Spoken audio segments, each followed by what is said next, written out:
#Educa, a nossa live sobre educação aqui no Facebook da Multirio. E hoje, se você gosta de neurociências e tecnologias educacionais, esse programa é para você. Você já ouviu falar em game inteligente? Sabe como o jogo pode ajudar no desenvolvimento cognitivo dos seus alunos? Então vem para cá, participe, curta, comente. Conte pra gente, usa game inteligente na escola? Já viu algum tipo de projeto pedagógico utilizando os games inteligentes? Sabe o que é?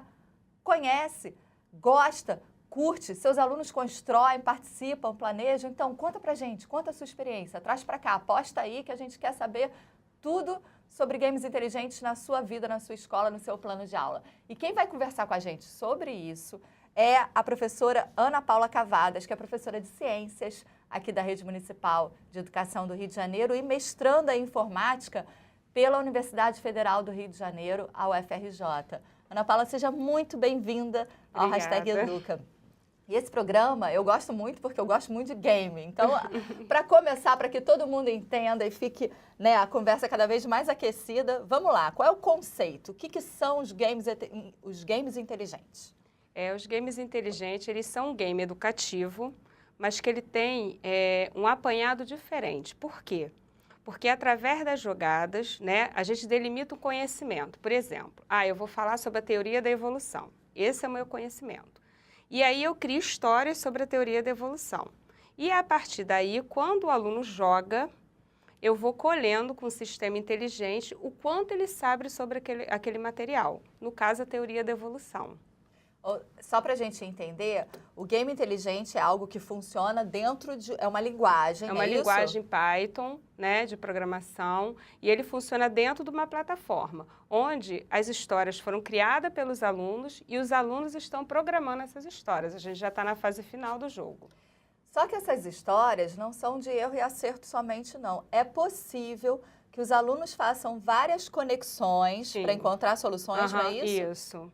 E os professores também medirem algumas coisas. São jogos de medição também, né? São jogos cognitivos, que através das jogadas a gente colhe o que a gente chama de assinatura cognitiva, ou seja, o quanto aquele aluno sabe sobre esse tema. Dá um exemplo.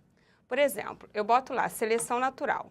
Se é uma plataforma normal, vai aparecer lá seleção natural e vários conceitos. O aluno pode acertar, pode errar, É aquela plataforma, você tira o conteúdo do livro e joga lá. No game inteligente, eu vou criar uma história que vai trabalhar a seleção natural e para o aluno continuar passando por ali, ele vai ter que saber o conteúdo da seleção natural. Mas eu não vou perguntar, o que é seleção natural? Não, ela vai estar embutida na jogada. Só para a gente entender, qual é a diferença do game que é entretenimento, esses jogos que a gente, jogava na infância da gente, jogos de tabuleiros e outros jogos digitais, os jogos que as crianças, de uma maneira geral, jogam, Games de entretenimento, game educativo e game inteligente. Qual a diferença entre os três? O entretenimento, ele não se preocupa com o desenvolvimento cognitivo, Ele é para brincar, para se divertir, O game educativo, ele é você tirar o conhecimento que está no livro e montar uma plataforma que torne mais lúdico aquele conhecimento. Pisca, aparece a imagem, mas ele não leva o aluno a solucionar um problema. Ele dá aquilo certo e errado. É como se o aluno estivesse fazendo uma prova, só que, na verdade, é uma prova em plataforma, que ele usa o mouse, as teclas do computador para jogar. No game inteligente, ele não vai ter a pergunta e a resposta. Aquele conhecimento, ele vai estar embutido dentro do jogo. A gente não vai perguntar o que é seleção natural, mas sim ele vai precisar saber daquele conteúdo para remover um obstáculo, para passar de uma fase, ele vai precisar saber aquele conteúdo para fazer isso. Antes da gente começar a conversar sobre a experiência dela, que é fantástica, aqui com 2 escolas da rede, é preciso saber linguagem de programação. Sim, mas a nossa equipe do Labase é uma equipe multidisciplinar. Por exemplo, eu sou formada em biologia, então eu não sabia linguagem de programação, o que eu acho um erro. Eu acho que nós deveríamos aprender linguagem de programação desde cedo. E quando eu entrei para o Labase, eu falei, mas olha, né? Não, você vai ter matéria para programação, mas nós temos lá a galera do ensino médio, que também foram meus ex-alunos da prefeitura, e que agora são bolsistas PIBIC-EM, né? Já estão no ensino médio. É o laboratório que eu trabalho, tá? Da UFRJ. Da UFRJ. Aí, esses meninos que já estavam lá anteriormente é que ensinam os meus alunos do ensino fundamental a programar, entendeu? Então, precisa saber programar para programar esse jogo, entendeu? Mas a experiência me diz que eles têm maior habilidade em programar do que nós. Ok, é um software gratuito? Gratuito. Então, você, professor, ao final do programa, não deixe de acompanhar as nossas postagens, porque a gente vai colocar os endereços certinho, da onde você pode procurar, enfim, acessar, para ter contato com a plataforma que a professora usa. Agora, para construir um jogo, e aí vamos entrar né, no seu projeto, aula de ciências, dentro do caderno pedagógico, dentro do que era pedido para aquele período, teoria da evolução. Como é que foi? Eu comecei a trabalhar com a turma em 2015, eu tinha 2 turmas de 6º ano, e o que acontece? Quando você trabalha, as minhas escolas são em Costa Barros, e eles têm pouco desenvolvimento cultural, eles têm a cultura da comunidade, mas eles não têm a outra cultura, porque não tem museu, não tem biblioteca pública, não tem jardim. Como falar um jogo se desenvolver dentro do jardim se eles não conhecem o que é jardim, né? Então, eu comecei a fazer. O que eu levava? Eu levava imagens de jardim, né? Primeiro, eu passei filmes sobre jardim e depois nós levamos ele para o passeio no Jardim Botânico. E nesse passeio a gente tirou fotos e fizemos algumas coisas, algumas atividades relacionadas ao jardim para que eu pudesse desenvolver as histórias de jardim. Porque como é que vai falar sobre evolução de espécies, que espécies, etc. e tal? Se eles não têm o conhecimento. E aí, depois dessa fase, a gente começou a trabalhar o desenvolvimento da narrativa, que as crianças criaram histórias, né, sobre jardim, que tivesse coisas sobre jardim. E aí eles escolhiam uma foto, colavam lá e escreviam uma história sobre o jardim. Mediante a isso, nós também fazíamos a sala de leitura. Toda semana eu levava eles um tempo na sala de leitura, eles escolhiam qualquer livro para que eles pudessem ler e aprimorar essa questão do imaginário. E também levava eles para o laboratório de ciências. Aí lá a gente fazia os experimentos de ciências voltados para o conteúdo que estava, né, dentro dos descritores e tudo, mas de uma forma diferente. Eu nunca dei pronto, falei assim, olha, isso aqui é ecossistema, é isso, isso e isso. É ciclo da água, isso, isso e isso. Não. Eu mostrava a eles, botava o material e falava assim, ó, aqui está o livro, vocês procurem e vocês façam. Aí é engraçado que ele veio e falou, mas a senhora quer que a gente dê aula para a senhora? Eu falei assim, não, vocês que têm que resolver isso aí, né? A gente dá o problema e vocês têm que dar a solução. E às vezes eu chegava no final do experimento, com o mesmo material, falava assim, tá, tudo bem, vocês acertaram o experimento que eu queria, mas tem mais alguma coisa para fazer com esse experimento? Com esse material que está na bancada, vocês fazem outro experimento? E muitas vezes eles pegavam o material e faziam outra coisa. 6º ano, né? 6º ano. Então, assim, nós é que formatamos os alunos errados, por isso que a escola é sem graça, né? A gente precisa acreditar neles, falar para eles assim, não, vocês fazem. E estimular eles ao desenvolvimento. Passado esse momento de experiência, e aí é importante porque se você vai construir uma narrativa, essa narrativa para o game, você tem que, se a gente pensar em gamificação, você tem que encontrar soluções, vencer desafios, passar de fases, né? Esse trabalho todo interdisciplinar anterior foi extremamente importante, né? Sim, porque como é que eles iam desenvolver histórias sobre, por exemplo, a teoria da evolução, né? Eles criaram 36 takes, tá? De histórias que eles tinham a dimensão da teoria de evolução e a afetividade, e elas se imbricam nessas jogadas. Peraí, tá? Só para a gente entender, vamos aqui fazer um parêntese. No game inteligente, vocês trabalham com 2 dimensões, não é isso? A dimensão do conteúdo mesmo, onde a gente vai... o conteúdo da disciplina, pode ser de ciências, de história, de geografia, de matemática, tá? É o conteúdo que você vai trabalhar, tá? Dimensão afetividade, o que é isso? Que pode estar estranho para quem está ouvindo. A dimensão da afetividade é de Henri Vallon, né? A gente trabalha como o mundo que está ao nosso redor afeta esse indivíduo. Resumindo, né?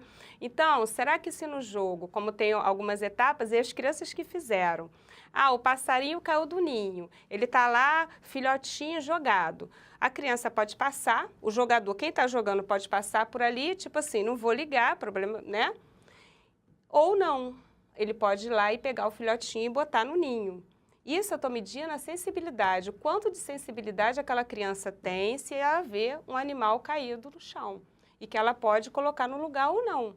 Eu meço a afetividade nesse momento, entendeu? Tem um sistema inteligente por trás que está medindo isso tudo, coletando esses dados. Que são as habilidades Isso. socioemocionais das crianças, Isso. que a gente também tem que trabalhar na escola, Aí né? a gente está medindo a teoria da evolução no que tange a evolução e a afetividade no que tange as situações que a gente coloca no jogo.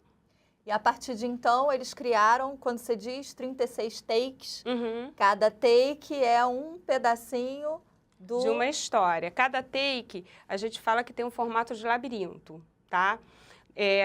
Nessa passeio ao Jardim Botânico, eles tiraram várias fotos que serviriam para o cenário do jogo. E não é eu ou o meu orientador, não. Escolham fotos que vocês querem botar como cenário. Pense que você vai tirar a foto e você vai ter que descrever uma etapa do jogo, né? E assim foi. Então, assim, cada take, ele tem 4 fotos retiradas por eles. E eles criaram a história de fotos retiradas por eles, entendeu? E agora nós estamos nessa última fase, que é a da programação. E que isso vai gerar um jogo, um game mesmo. inteligente sobre teoria da evolução e afetividade. Agora, essas medições, algumas pessoas ficam assim, mas como é que a gente vai medir? Está monitorando o aluno dessa maneira? Essa medição, ela te dá um respaldo importante para você trabalhar o aluno de uma maneira completa, né? Sim, holística, é o que Henri Vallon né? coloca, né? Que o indivíduo ele tem que ser trabalhado de forma íntegra e que a gente não trabalha. Né? A gente trabalha só com aquela coisa do conteúdo, enche o quadro, faz, corrige, avalia o aluno. Esse aluno é 0, esse aqui é 10, esse aqui é 8, como se fosse um número e coisa que não são. Ok, a gente tem aqui A produção está me falando aqui no ponto que tem um elogio, mas eu não recebi aqui pelo Raquel Evangelista, professora maravilhosa. A produção, todo mundo aqui atrás está passando, que chegou, a Raquel Evangelista, uma professora que está elogiando, está dizendo que você é uma professora maravilhosa. Professora, como é que que você notou nos seus alunos que foi possível medir deles? Assim, você conseguiu perceber que os alunos se desenvolveram mais em que áreas, mais em que habilidades? Qual foi o resultado até agora? Você pensa bem. As pessoas, elas têm gostos diferentes, não é assim? Uhum. Eu gosto de uma cor, você gosta de outra, eu gosto de uma comida, você gosta de outra, né? Então, se você oferece na educação só uma forma, eu vou encher o quadro e depois eu vou corrigir trabalho, vou passar teste e corrigir trabalho. Eu só estou privilegiando um tipo de aluno. Será que todos aprendem assim? E eu descobri que não, né? Por que eu descobri que não? Porque eu dou o conteúdo, sim, né? De uma forma diferenciada. Não é dizer, não dá texto? Não, eu dou o texto, né? Mas eu tento uma forma diferenciada. Eu vou para a sala de leitura e eles vão ler, mas você é professora de ciências, e daí? Eu não preciso fazer com que aquele aluno crie. O que eu tenho para fazer com que ele crie? Eu tenho a sala de leitura, então eu vou para a sala de leitura. Eu posso passar vídeo para eles também, então a gente vai para o vídeo. Uhum. E a gente faz o experimento no laboratório de ciências, vê museus no laboratório de informática online, entendeu? E o que eu aprendi com isso? Que os alunos, eu tenho vários tipos de alunos que gostam de determinadas coisas. Às vezes aquele aluno é muito bom na aula na sala de leitura, ele não quer pegar livro, mas ele gosta do experimento de ciências. Na sala de informática, ele não é muito fã da programação, mas ela gosta de escrever a história. Então, eu consegui apanhar e desenvolver uma coisa muito interessante, que é a autonomia. Eu cheguei no final do ano, ele já Já sentava, já ligava o computador, já entrava onde tinha que entrar, ia para o laboratório, montava o experimento, desmontava e montava outro experimento, né? Nós criamos um jogo em tabuleiro chamado Jogo dos Reinos, e eles criaram as perguntas e as respostas e as regras, foram feitas por eles, né? Até a gente chegar no jogo do computador, que foi todo feito por eles, entendeu? Então, assim, é você dar autonomia, você estimular a criatividade desses meninos. Agora, a Carla Leite, ela faz uma pergunta que acho que passa por aí. Quando você falou de interdisciplinaridade, o que é preciso ter na escola, investir na escola, para trabalhar com game inteligente? Olha, eu acho que o professor precisa de tempo, né? Então, eu acho que passa por uma questão, da gente ter tempo de desenvolver isso. Eu estou desenvolvendo, mas assim, no sufoco, né? Então, assim, mais de antemão, a escola precisa ter um laboratório de informática que tenha uma internet funcionando, precisa ter uma sala de leitura que tenha livros, né? E precisa ter um laboratório de ciências, por exemplo. No caso de seus professores de ciência, se é de geografia, tem que ter mapas, tem que ter outras coisas ligadas à geografia disponíveis, né? Então, assim, mas o laboratório de informática e a sala de leitura e o local onde ele possa passar vídeo são essenciais. Necessariamente, o game inteligente tem que ser com uma turma a partir de 6º ano ou a gente pode trabalhar com todas as séries? Olha só, nós apresentamos um artigo no Chile que falamos sobre essa questão da programação em crianças. Muitas pessoas falaram assim, 6º ano? Não, eles não aprendem. Aí eu pegava o papel o material de programação, eles ficavam assim, olhando, porque eles aprendem. E eu acho que a programação deveria ser desde o primeiro segmento, não no segundo, desde o primeiro e acompanhar. Se você for ver outros países, as crianças têm programação desde o primeiro segmento. Aqui é que nós não temos. Ainda, né? Mas a gente vai chegar lá. Vamos chegar lá. A professora Graça Santos está dizendo que o programa está excelente. Obrigada, viu, Graça, pela sua participação. O Pietro Galtran, ele pergunta quais os jogos mais recomendáveis para os alunos incluídos. Eu não vou saber responder isso, porque eu não trabalho com inclusão. Mas a gente já pôde ter, pelo menos na experiência, né, de leitura e tudo, que o game inteligente, ele pode, entre outras coisas, ajudar alunos com deficiência, certamente. Você comentou sobre com super habilidades, não é isso? Na verdade, a gente na rede tem uma sala que recebe superdotados, né? E nós temos um trabalho lá no Labase, segunda-feira, com alunos que têm dotação da Prefeitura do Rio, tá? Mas eu vejo, tem um jogo chamado EICA, que a gente escolhe essa assinatura. E eu vejo que na rede nós temos um nível muito maior de alunos com superdotação e a gente acha assim, superdotado é que sabe tudo. Não, ele não se adequa à sala de aula, ele não para quieto, ele mexe em tudo, ele se torna agressivo, porque aquilo para ele já está de saco cheio de ver aquilo, entendeu? Ele precisa de um outro estímulo para ele, né, ele se interessar por aquilo. E esse jogo é capaz de fazer não diagnóstico, mas ele é capaz de colher... De coletar essas altas habilidades. Vamos lá, olha, professor Maxwell Narciso está dizendo maravilhosa. Né, o Maxwell Narciso, ele também continua aqui conversando com a gente. Obrigada, viu, pela sua participação. Excelente profissional, realmente se debruça com tenacidade no fazer pedagógico. Isso faz toda a diferença, viu, professores? Porque o aluno participa do processo de aprendizagem. Ele na verdade, eu fui uma professora que a gente chama de professor mediador.